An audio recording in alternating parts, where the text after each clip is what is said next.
Today, we're going to look at 10 of the dumbest criminals in history.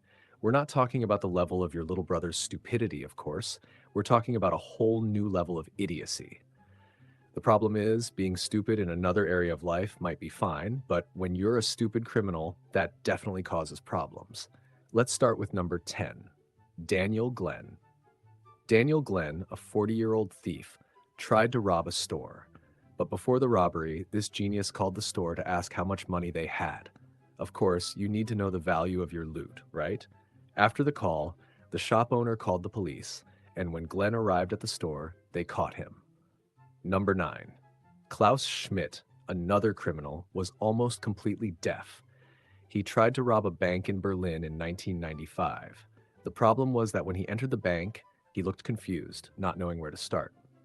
A bank employee noticed and asked if he needed help.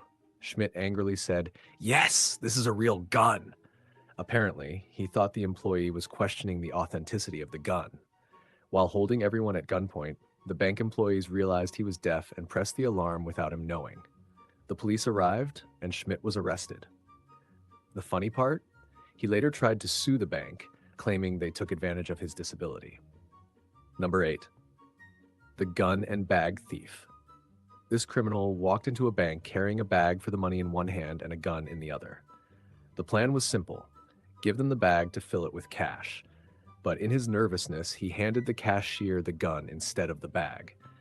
Realizing his mistake too late, he tried to retrieve the gun, but the cashier took control and aimed the gun at him. The thief panicked and fled on a bike he stole from one of the employees. Number 6. Mark Smith. If there's a rule book for criminals, it must say never fall asleep in the house you're robbing. But it seems Mark Smith didn't read the rule book. He broke into a house, but being too tired, he decided to take a nap under the owner's bed. The homeowner found him, called the police, and they woke him up with a splash of cold water. Number 5. Christian Bala, a Polish man, got too arrogant after committing a murder.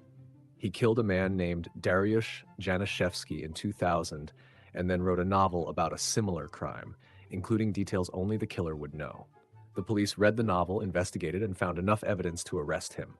They even found plans for a second murder on his computer for a sequel to his book. Number 4. The quality control drug dealer. A woman in her 50s walked into a police station to complain about the quality of the cocaine she had bought. She even brought the drugs with her, asking the police to get her money back because the quality was poor. If you want to know how it ended, ask the woman. You can find her in a California prison. Number 3. Robin Zaretz, an 18-year-old who tried to rob an auto repair shop in Chicago in 2008. He walked in with a gun and demanded the money.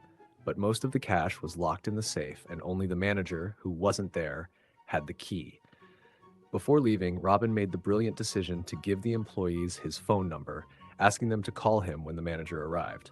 They did call him, but the police were waiting for him when he showed up. Number 2. The $1 million bill. In the US, the largest bill in circulation is $100, but this didn't stop Michael Fuller from creating a counterfeit $1 million bill. He took the fake bill to a Walmart, buying about $500 worth of items, and expected $999,500 in change. Security arrested him on the spot. Finally, number 1, Albert Bailey. This is not a comedy sketch, it's real. Albert Bailey called a bank in 2010 in Connecticut saying, "I'm coming to rob you, and I want $100,000 ready for me when I arrive." To top it off, he sent his 16-year-old accomplice to deliver a note to the bank before he got there. The bank complied, preparing the money and the police. When Bailey walked in to collect, the police were waiting, and he was sentenced to 9 years in prison. In conclusion, thank you for watching. If you enjoyed the video, don't forget to hit the like, subscribe, and share. See you in the next video.